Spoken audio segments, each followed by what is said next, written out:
नमस्कार, मैं हूं सपना पांडे और आप देख रहे हैं न्यूज नेट का special segment weekend round up, जहां हम आपको रूबरू करवाएंगे उत्तराखंड के हफ्ते भर की कुछ बड़ी खबरों से। तो चलिए शुरू करते हैं। प्रदेश में धामी सरकार 2.0 के 3 साल पूरे हो चुके हैं। सीएम को बधाई देने वालों का तांता लगा हुआ है। इस बारे में आगे बात करेंगे, उससे पहले आपको प्रदेश की स्थिति से रूबरू करवाते हैं। क्या आपने एक ऐसा स्कूल देखा है जहाँ छात्रों और शिक्षकों को शौच जाने के लिए जंगल की दौड़ लगानी पड़ती है?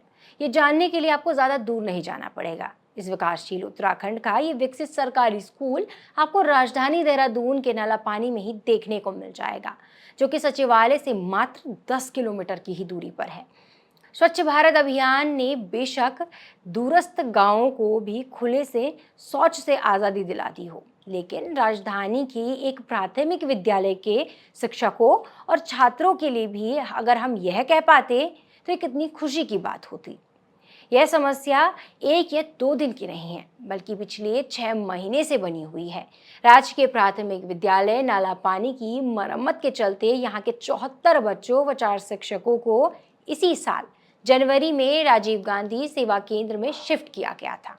4 कमरे के इस भवन में शौचालय तो है, लेकिन पानी की व्यवस्था नहीं है, जिस कारण इसका इस्तेमाल नहीं किया जा रहा है।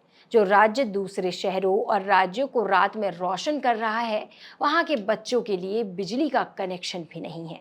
समस्याओं के समाधान के लिए शिक्षक शिक्षा विभाग के साथ नगर निगम से भी कई बार मांग कर चुके हैं, लेकिन समस्या जस की तस बनी हुई है।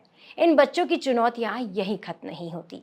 आलम कुछ ऐसा है कि दिन का खाना खाने के लिए इन्हें करीब 400 मीटर की दूरी तय करके जाना पड़ता है। इन बच्चों की परेशानियां इतनी ही नहीं है, बल्कि और भी आगे हैं, जिन्हें आपको जरूर सुनना चाहिए। विद्यालय के ठीक पीछे बने नाले में इन दिनों सफाई का काम चल रहा है। नाले से निकले मलबे को स्कूल की दीवार के पास डाला गया है। भवन के आसपास कई जगह जलभराव भी है।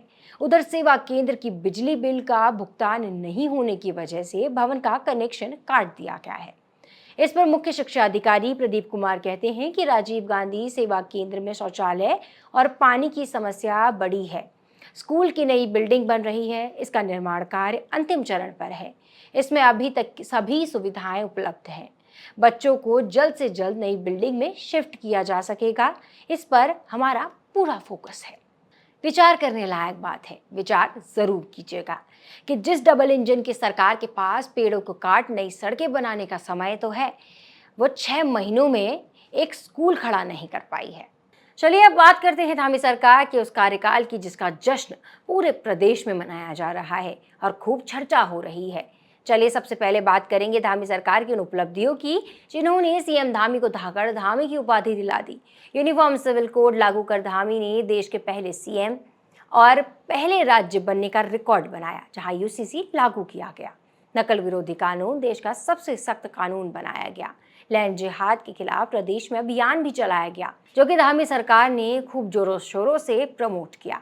महिलाओं के लिए सरकारी नौकरी में 30% क्षैतिज आरक्षण, आयुष्मान योजना के तहत प्रदेश के 9.11 लाख मरीजों को निःशुल्क इलाज की सुविधा दी गई।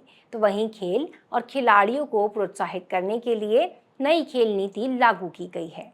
खिलाड़ियों को सरकारी नौकरी में 4% आरक्षण लागू किया गया है।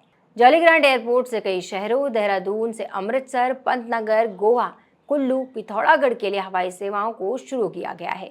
लेकिन यूनिफॉर्म सिविल कोड लागू करने वाली ये सरकार लगता है भू कानून के मुद्दे को बक्से में बंद कर ताला जड़ चुकी है, क्योंकि कमेटी बनाकर खाना पूर्ति करने से अगर उत्तराखंड वासियों को भू कानून और मूल निवास मिल जाता तो आज युवा सड़कों पर नहीं उतरते। तो वहीं उत्तराखंड के जलते जंगलों और सूखते जल स्रोतों ने भी सरकार की नाकामियों की पोल खोली है।